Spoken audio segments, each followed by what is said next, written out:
Good morning and welcome to More Tea Minister. My name is Ian. Today we have a second video in our occasional series when I take a look at teas that family and friends have been kind enough to send me. This is a flavoured white tea. It's called Chelsea Garden and it's from Whittard's. And without taking up too much of your time, my very kind wife was in Glasgow and happened to pop into the Whittard store in Glasgow, and I must have been talking about how much I enjoy white tea, and she came across this flavoured one. Now, we'll talk a lot more in part 3 about the details of the tea, but suffice to say, it's a white tea that has summer fruit flavours and rosebuds for a floral twist. So I'm very much looking forward to that because although I'm not often a fan of added flavours, amongst those that I do enjoy, rose is a real contender. Back in my snuff-taking days, rose-scented snuffs were one of my favourite. So, we're going to come back in a moment for part 2 of our video, where we look at the packaging and the tea, and then we'll talk in part 3 about a bit more about the tea, and we'll brew it and review it. So, see you soon.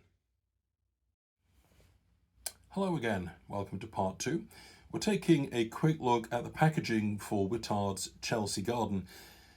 Under normal circumstances, with this being standard packaging, so to speak, or generic in the nicer sense of the word, we wouldn't be looking at it, but this is the first Whittard's product that we've looked at, so I figured we should do them the courtesy of looking at their packaging.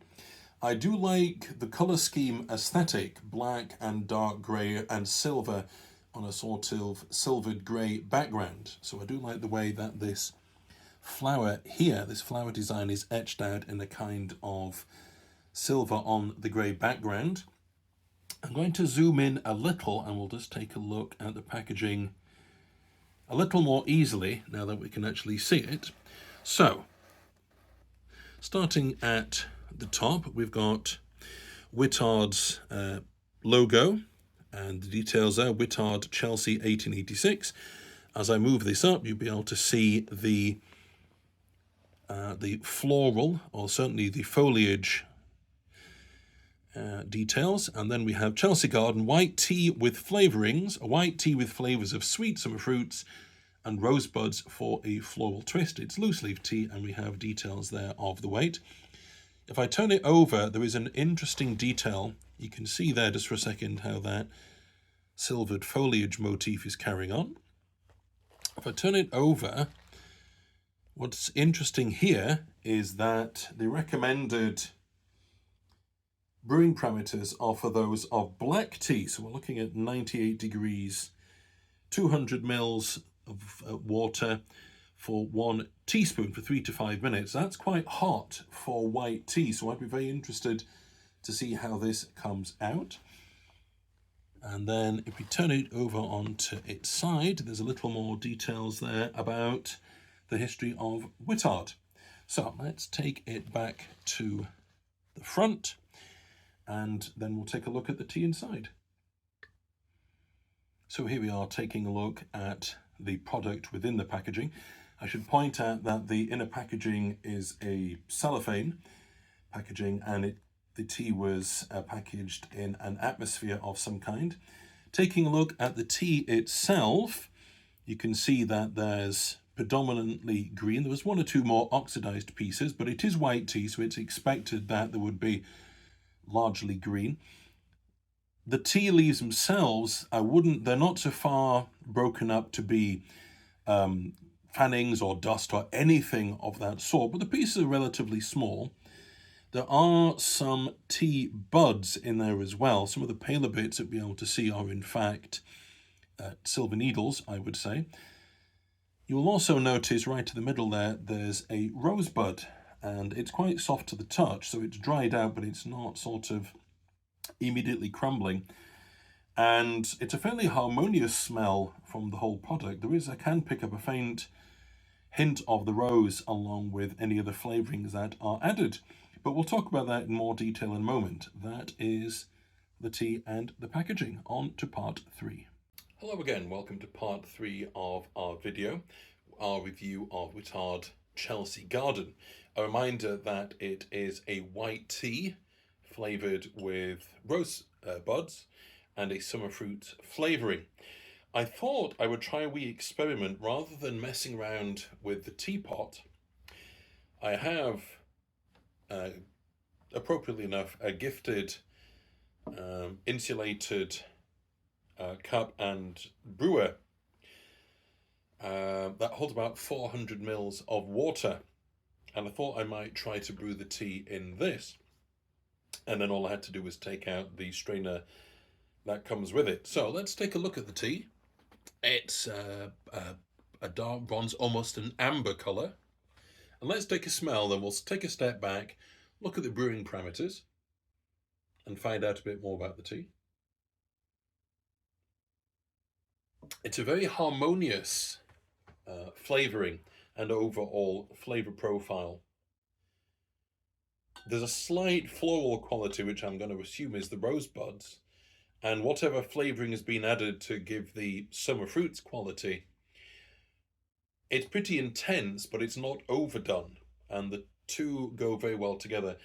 And it's a clever touch to put it on a white tea base, because white tea doesn't have the bitterness of a black tea, but it's not, strictly speaking, a completely neutral flavour profile.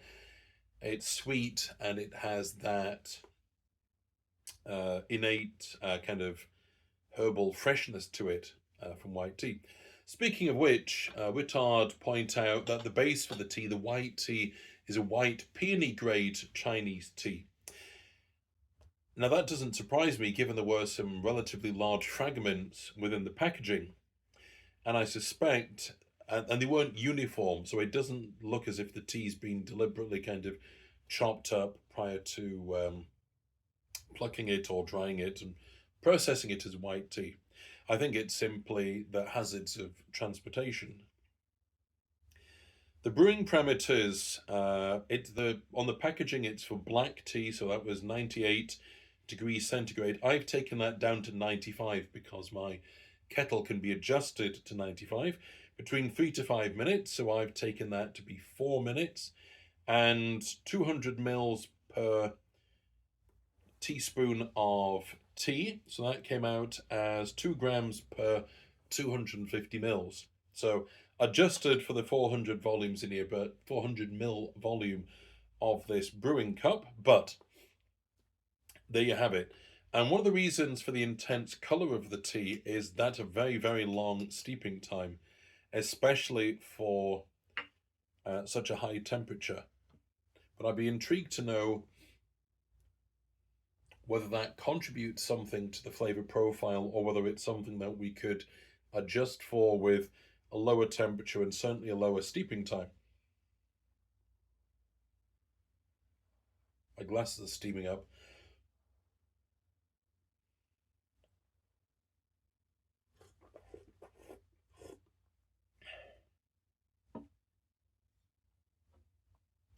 The floral quality is coming through to drink. So is the summer fruits quality.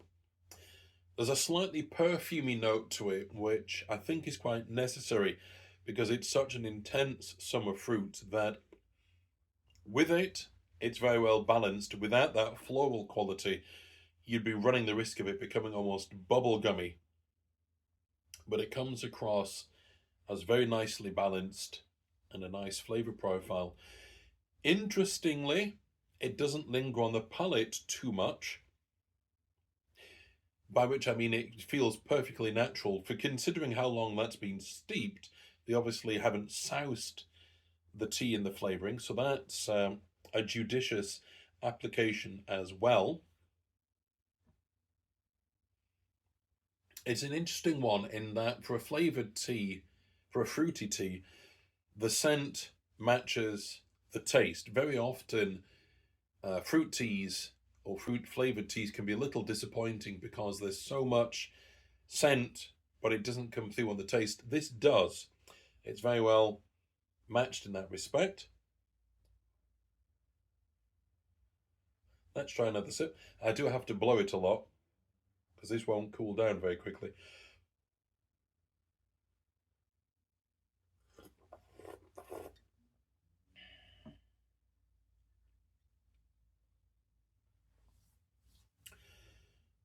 It's all working very well together. I'm not picking up any bitterness, which I would have expected with relatively small leaf particles. At least they're not whole leaves, but let's put it that way. I would have expected at that kind of temperature a degree of bitterness, but there isn't any. So that's really well balanced as well. I'm not sure if I'm picking up any of the white tea components coming through on the scent or the flavour, but there's no bitterness that you might get if you were going to use a black tea with this. So it's not something that I would have picked up for myself, but that's kind of the whole point of this series, to try things outside of my usual wheelhouse, my usual comfort zone. It's very well balanced. If you want a fruit tea, this would work very well. If you want a fruit flavoured tea, this comes out very nicely as well. It's light, yet it's satisfying because it has that white tea base. The flavour is lingering just long enough, so it feels perfectly natural despite it being added flavourings. So yeah, it's not something I would have chosen off the shelf myself, but it's by no means disappointing. And if you want a fruit tea, I would give this a definite try. It's got an elegance to it. Let's put it that way. It's easy enough to prepare, and Whittard have certainly got. They're certainly well known enough that I think there'd be no trouble in people finding out about it, and accessing it, and buying it from them. So it's a very interesting, fruity, floral white tea. I'm not sure how much the white tea comes through, so I wouldn't necessarily rush out to get it if what you're looking for is something that's heavy on the white tea, but it's very well balanced, perfumey as well as fruity, bit of floral, very nicely balanced. The scent matches the taste, so I would give it a go. And so it remains only for me to say happy steeping and God bless.